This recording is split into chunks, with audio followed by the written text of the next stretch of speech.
Hello everyone, welcome to Statistic Time. Today we will learn how EM algorithm works. For that we will work out two exercises. We will follow books EM Algorithm and Extensions by McLachlan and Krishnan, and another book Mathematical Statistics, Basic Ideas and Selected Topics by Bikal and Doksum. First we have a look about the methodological background of EM algorithm. EM algorithm has two steps, expectation and maximization. First one is expectation. Let f of x be the PDF of data vector x, which is complete, and let L theta be the likelihood function. Let S be the observed sample which consists only a part of x. Then each step requires calculation of conditional expectation of the log likelihood for the given observed sample and a initial value of the parameter theta 0. We denote this by Q. So in the M step we want to maximize this Q to get theta 1. Now replace theta 0 by theta 1 in the E step and continue M step to get theta 2. Continue these two steps and get theta k plus 1 using theta k until convergence occur. Now we consider an example to work out. This example is mainly targeted the lifetime data where usually censored occurs. That means for some observations we don't know the complete part, only a part we know. For example, a number of electrical units are switched on and the time when it failed were recorded. The experiment was terminated after a certain time and some units were still working at that time. Therefore, the failure time of the units which were still working is unobserved. But the number of censored and censored time gives us partial information about the distribution of the failure time. We assume that the failure time follows exponential distribution.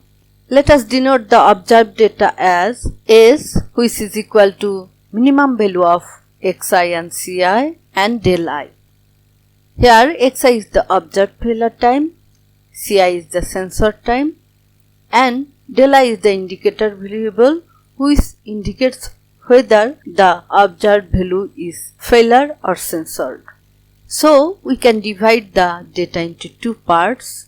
One part is observed, another part is censored. For the censored part, we only know a part Ci, not complete. We consider that if it was complete, then it was Zi.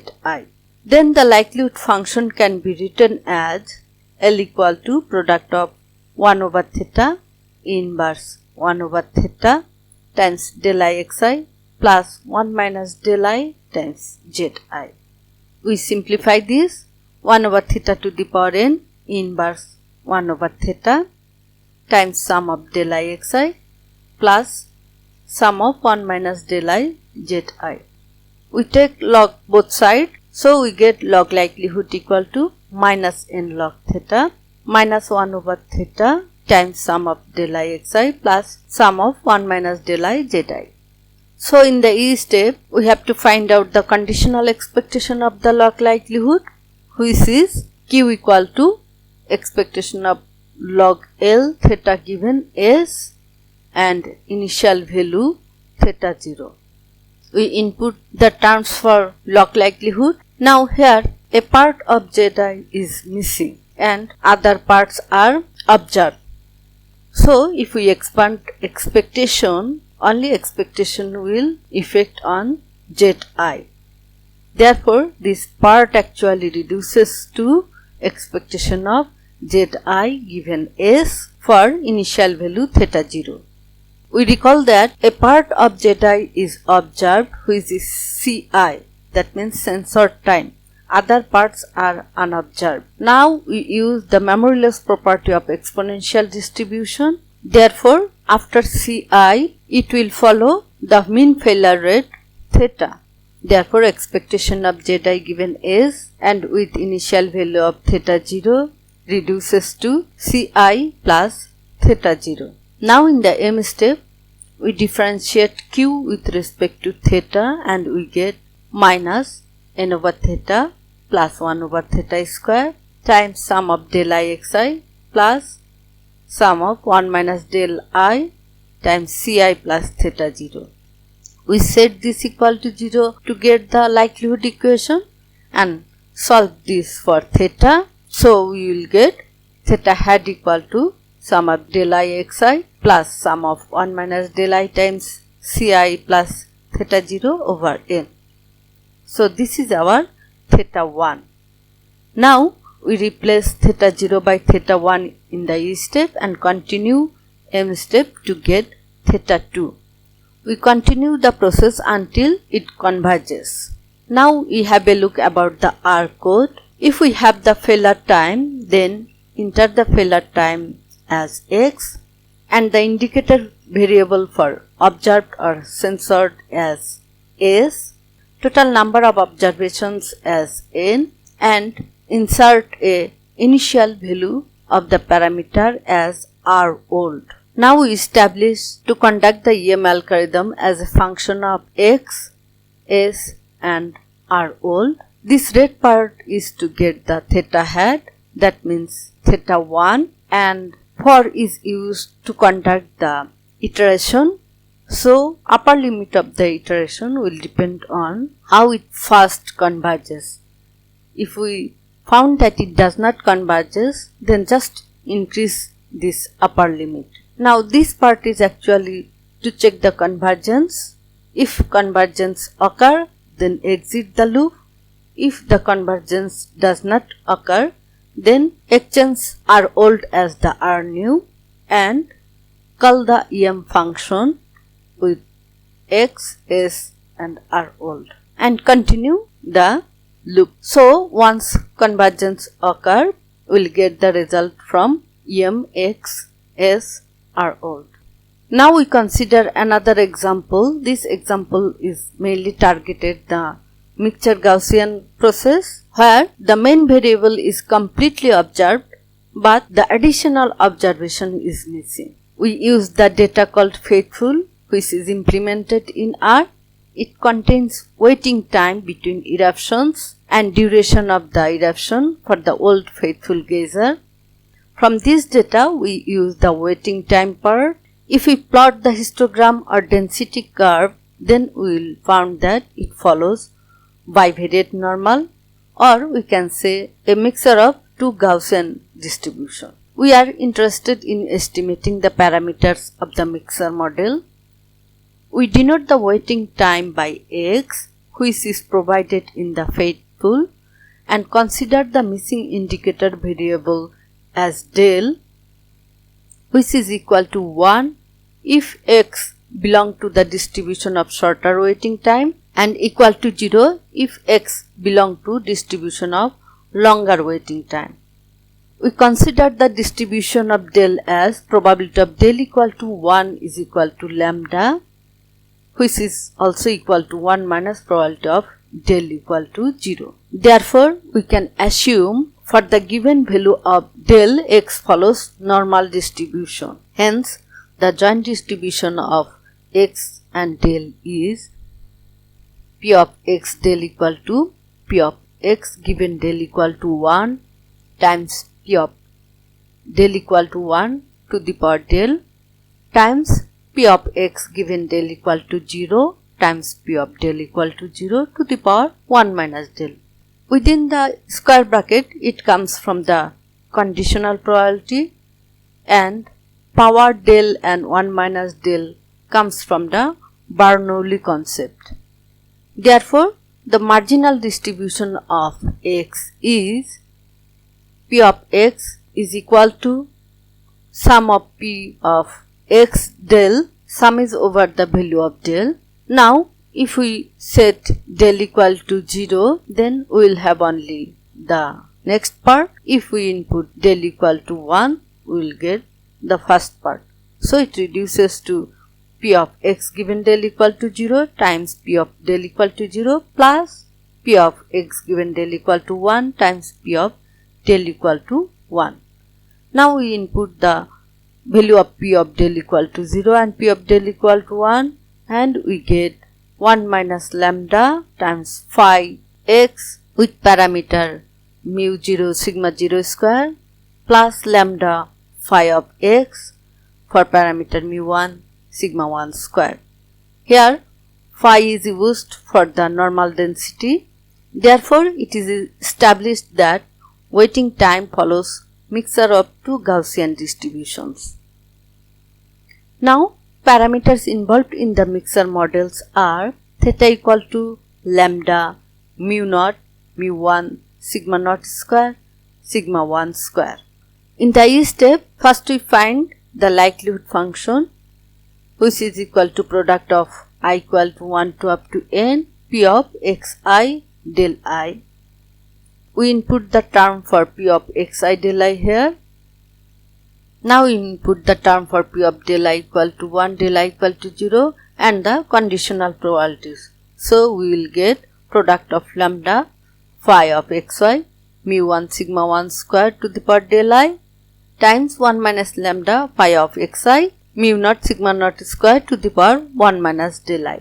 We take log both sides, so we will get log L theta equal to sum of del I log phi plus sum of 1 minus del I log phi plus log lambda sum of del I plus log 1 minus lambda sum of 1 minus del I. Now remark that these del I are not observed. So we have to find out conditional expectation of log likelihood, and we have to reduce these del I's with their conditional expectation. That is, we are reducing those parts with expectation of del I given xi and with the initial value of the parameter theta 0. Expectation of del I given xi and with initial value of the parameter theta 0 is equal to probability of del I equal to 1 given xi and initial value theta 0. This comes from the Bernoulli properties. We can rewrite this probability as probability of del I equal to 1 and xi with initial value of parameter theta 0 over probability of xi with initial parameter value theta 0.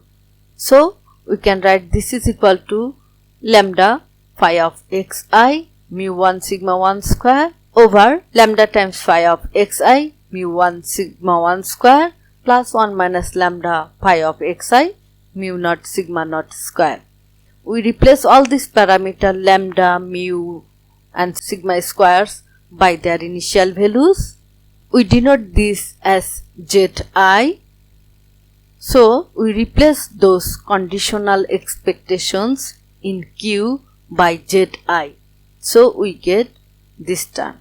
Now we write in details about the log normal density. We know that the probability density function for normal distribution can be written as 1 over square root of 2 pi sigma square E inverse 1 over 2 sigma square times x minus mu whole square. Now we take log both sides and replace those in Q. So this is the final term for the conditional expectation of the log likelihood Q.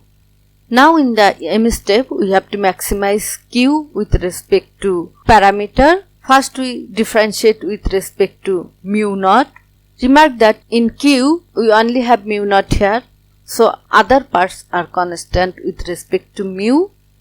Therefore we get sum of 1 minus zi times 2 over 2 sigma square times xi minus mu naught. We set this equal to 0 to get the likelihood equation for mu naught. Here 2 will be cancelled and we throw the sigma naught square other side.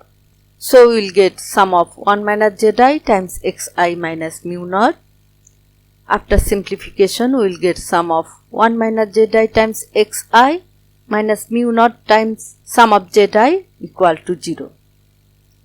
Then we solve for mu naught and we get mu naught hat equal to sum of 1 minus zi times xi over sum of zi.